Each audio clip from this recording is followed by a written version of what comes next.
YCP chief YS Jaganmohan Reddy భయపడ్డారా? అందుకే తిరుమల పర్యటన రద్దు చేసుకున్నారా? చివరి నిమిషం వరకు వేచి చూసే వెనకడుగు ఎందుకు వేశారు? ఇది రాజకీయ నిర్ణయమా లేక సనాతన ధర్మ పరిరక్షకుల వార్నింగ్కు బెదిరిపోయారా? ఇలా అన్ని ప్రశ్నలే. అయితే జగన్ ఈ నిర్ణయం తీసుకోవడానికి ముందు చాలా జరిగింది. అదేంటో చూద్దాం.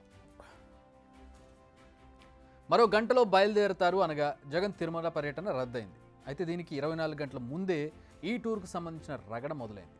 ఎలాగైనా జగన్ను అడ్డుకుంటామని కూటమి నేతలు ప్రకటనలు చేశారు. హిందూ సంఘాలు కూడా ఆయన్ను అడ్డుకుంటామని తేల్చి చెప్పాయి. దీంతో భారీగా పోలీసులు మోహరింపులు, హౌస్ అరెస్టులు జరిగాయి. మరోవైపు బరాబర్ జగన్ తిరుమలకు వస్తారు, శ్రీవారిని దర్శించుకునే తీరుతారని అన్నారు. ఇందులో ఎలాంటి డౌట్స్ అవసరం లేదంటూ వైసీపీ నేతలు కూడా ప్రకటించారు. దీంతో జగన్ తిరుపతిలో అడుగుపెట్టింది మొదలు ఎప్పుడేం జరుగుతుందో అర్థం కాని పరిస్థితి నెలకొంది. సరిగ్గా ఇదే సమయంలో వచ్చింది తన తిరుమల పర్యటన రద్దు చేసుకుంటున్నట్టు జగన్ ప్రకటన. మేము మీ మాట ఎందుకు వినాలా అన్నది ఇక్కడ సమస్య. మీరు చెబితే ఎందుకు వినాలా అని మేమేం కొత్తగా రావటం లేదు కదా. తాతతండ్రుల నుంచే వాళ్ళ హయాంలో తాతతండ్రుల నుంచి కూడా వాళ్ళు కొండకు వస్తూనే ఉన్నారు. ఆ రోజున ఎప్పుడు సమస్య రానటువంటిది ఈ రోజున మీరు ఉద్దేశపూర్వకంగా చేస్తున్నటువంటిదే కదా ఈ పని. కొత్తగా వస్తున్నటువంటి వ్యక్తి కాదు ఆయన.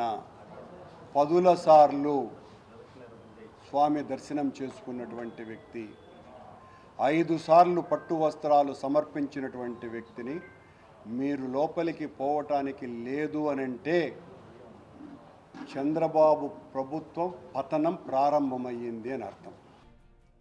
నిజానికి ప్రకటన రాకముందు వైసీపీ నేత భూమన కరుణాకర్ రెడ్డి చేసిన ప్రకటన ఇది. డిక్లరేషన్ ఇవ్వాల్సిందే అంటూ కూటమి నేతలు చేసిన ప్రకటనకు ఆయన ఇచ్చిన కౌంటర్ ఇది. అయితే ఇది హిందూ సంఘాలను మరింత రెచ్చగొట్టిందని చెప్పాలి. డిక్లరేషన్ ఇవ్వడానికి వచ్చిన సమస్య ఏంటి అనేది వారు అడుగుతున్న సూటి ప్రశ్న. అంతేకాదు జగన్ను బరాబర్ అడ్డుకుంటామని తేల్చి కూడా చెప్పారు వాళ్ళు. ఈలోపు దేవాదాయ శాఖ మంత్రి ఆనం రామనారాయణ రెడ్డి భూమన వ్యాఖ్యలపై రియాక్ట్ అయ్యారు. ప్రభుత్వానికి ఒక విధి విధానాలు ఉన్నాయి. తిరుమల తిరుపతి దేవస్థానం యొక్క ఆగమ పండితుల యొక్క విధానాన్ని, సంప్రదాయాల్ని, తిరుమల తిరుపతి దేవస్థానం యొక్క చట్టాన్ని ఈ ప్రభుత్వం గౌరవిస్తుంది.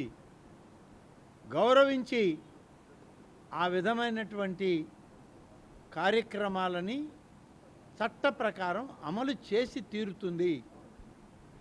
మేము సంతకం పెట్టాల్సిన అవసరం లేదు అని అంటే ప్రభుత్వం చూస్తూ ఊరుకోదు. ఆలయ పాలకవర్గం, మా అధికార యంత్రాంగం అన్నీ చట్ట ప్రకారం ఉంటేనే వాళ్ళని లోపలికి రాణిస్తుంది. లేకపోతే చట్ట ప్రకారం చర్యలు తీసుకుంటుంది మా ప్రభుత్వం. దేవాదాయ శాఖ మంత్రి ఆనం రామనారాయణ రెడ్డి చేసిన ఈ వ్యాఖ్యల తర్వాత సినారియో మారినట్టుగా కనిపిస్తోంది. దీనికి ముందు చంద్రబాబు కూడా ట్వీట్ చేశారు. శ్రీవారి సన్నిధికి వెళ్లే ప్రతి ఒక్కరూ కూడా టీటీడీ నియమ నిబంధనలు పాటించాల్సిందే అని తేల్చి చెప్పారు. భక్తుల మనోభావాలు, ఆచారాలకు భిన్నంగా ఏ ఒక్కరూ వ్యవహరించొద్దని రిక్వెస్ట్ చేశారు.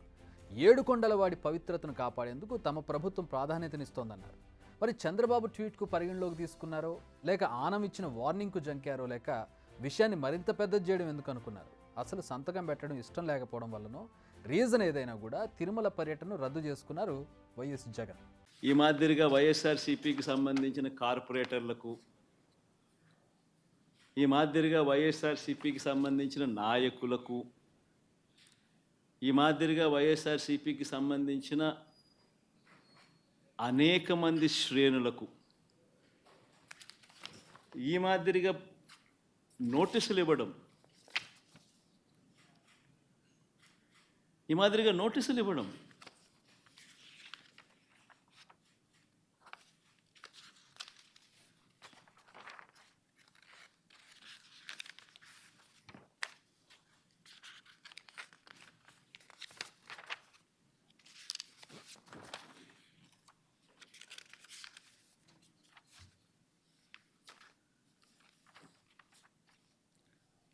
నోటీసులో ఏమని రాస్తారు?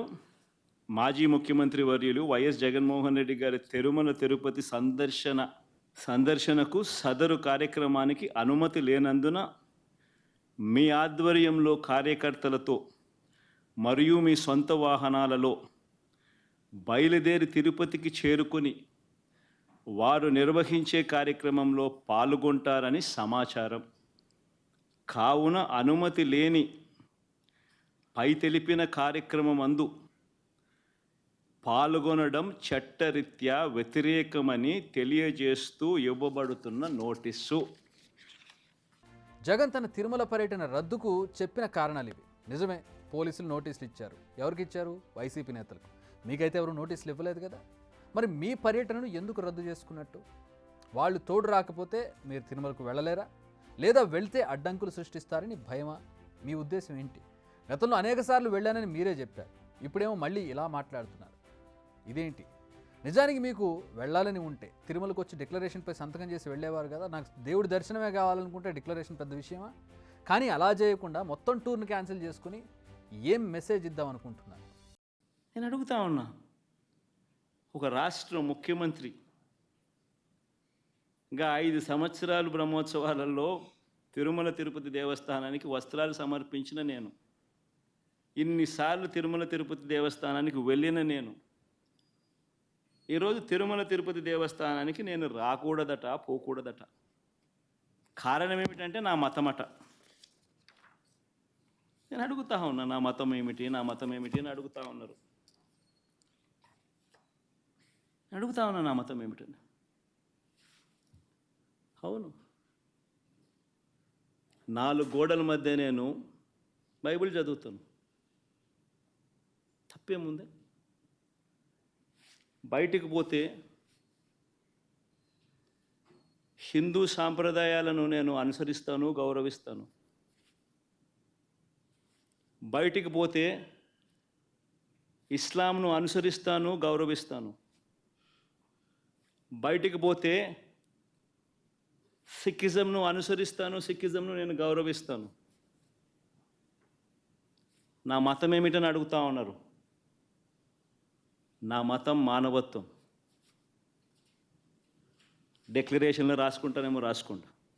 నా మతం మానవత్వం అంటూ సినిమాటిక్గా డైలాగ్ చెప్పారు జగన్. నిజానికి మీరు ఏ మతాన్ని ఆచరించినా ఎవ్వరికీ వచ్చిన అభ్యంతరం ఏమీ లేదు, సమస్య లేదు. ఇప్పుడు కూడా మిమ్మల్ని స్వామివారిని దర్శించుకోవద్దని కూడా ఎవరు చెప్పట్లేదు. జస్ట్ డిక్లరేషన్పై, అది కూడా అక్కడ వాళ్ళ రూల్, అది చట్టం చేశారు, దాన్ని సంతకం చేసి వెళ్ళమన్నారు అంతే. మరో విషయం, 4 గోళ్ల మధ్య ఎందుకు? అందరి ముందు బైబిల్ చదవడంలో మీకు వచ్చిన ఇబ్బంది ఏంటి? బయట మాత్రమే హిందూ మతాన్ని ఆచరించే మీకు 4 గోడల మధ్య పాటించడానికి వచ్చిన అడ్డంకి ఏంటి? మీరు చాలా గొప్పగా చెప్పాను అనుకున్నారు, కానీ మీరు చేసిన ఈ వ్యాఖ్యల వల్ల హిందువులే కాదు, చాలామంది క్రిస్టియన్ల మనోభావాలు కూడా దెబ్బతినే ప్రమాదం ఉంది. ఇప్పటి వరకు మీరు 5 సార్లు స్వామివారికి పట్టు వస్త్రాలు సమర్పించారు. మీరు మానవత్వం అనే మతాన్ని ఆచరిస్తూ సమర్పించినా వాటిని కేవలం హిందువులే సమర్పిస్తే బాగుండేదన్నది చాలామంది ఆలోచన. పైగా తిరుమలలో డిక్లరేషన్ అనేది ఇవాళకి ఇవాళ తీసుకొచ్చిన నిబంధన కాదు, మీకోసం తీసుకొచ్చిన నిబంధన కాదు. బ్రిటిష్ కాలం నుంచి అమలవుతుంది నిబంధన. దాని చట్టం కూడా ఆ తర్వాత చేశారు. ఇప్పుడు మీరు కనుక సంతకం చేసి వెళ్ళుంటే హిందువుల్లో మీ మీద మరింత గౌరవం పెరుగుండేది. అదే సమయంలో క్రిస్టియన్లలో మీ ప్రతిష్ట ఏమి దిగజారేది కాదు. వెంకన్న అంటే విశ్వాసం ఉందని చెప్పడం ద్వారా టీడీపీ, జనసేన, బీజేపీతో పాటు హిందూ సంఘాలన్నింటికీ గట్టి సమాధానం ఇచ్చినట్టు అయ్యి ఉండేది. నేనేంటి, సంతకం చేయడం ఏంటి అనే ఈగోకు పోయినట్టు ఈ వ్యవహారం ఇప్పుడు మెసేజ్ బయటకు వెళుతుంది. సరే, రీజన్ ఏదైనా కూడా జగన్ తిరుమల పర్యటన రద్దు చేసుకోవడం రాజకీయంగా ఒక గోల్డెన్ ఛాన్స్ మిస్ చేసుకున్నట్టే. ఇప్పుడు ఆయన పర్యటన రద్దు చేసుకోవడంతో ప్రజల్లోకి ఒక రకమైన తప్పుడు సంకేతాలు వెళ్ళాయి. ఆయన శాంతి భద్రతల గురించి చెబుతున్నా కూడా దానికి మించి డిక్లరేషన్పై సంతకం పెట్టడం ఇష్టం లేకనే వెళ్ళలేదు అనేది మీ ఆపోజిట్ పార్టీలు ప్రజల్లోకి తీసుకెళ్తాయి, అదే మెసేజ్ని కన్వే చేస్తాయి. అంతేకాదు, కల్తీ లడ్డు వ్యవహారంలో కూడా వైసీపీ వెనకడుగు వేసినట్టే అనే చర్చ కూడా జరుగుతుంది. మధ్యాహ్నం వరకు తగ్గేదే లేదు, వినేదే లేదంటూ ప్రకటనలు చేసిన వారంతా సడన్గా యూటర్న్ తీసుకోవడం ఇప్పుడు వైసీపీ అధినేత ఇమేజ్ను కాస్త డ్యామేజ్ చేసినట్టు కనిపిస్తోంది. అంతేకాదు, ఇన్నాళ్ళు అధికారం ఉంది కాబట్టి చెప్పింది నడిచింది, అధికారంలో లేకపోతే చేసేదేం లేదన్న భావన కూడా ఏర్పడుతోంది. 2019కి ముందు ఇదే టీడీపీ అధికారంలో ఉన్నప్పుడు ఎలాంటి డిక్లరేషన్ లేకుండానే ధైర్యంగా శ్రీవారిని దర్శించుకున్న జగన్, సీఎంగా ఉన్నప్పుడు స్వామివారికి పట్టు వస్త్రాలను సమర్పించిన జగన్ ఇప్పుడు మాత్రం అనేక కారణాలను చూపుతూ తన పర్యటన రద్దు చేసుకోవడం మాత్రం చాలామందికి రుచించలేదు, ఎన్నో ప్రశ్నలను తావిస్తోంది. బిగ్ టీవీ అవుట్లుక్ కథనాలు నచ్చితే వెంటనే బిగ్ టీవీ ఛానల్ను సబ్స్క్రైబ్ చేయండి.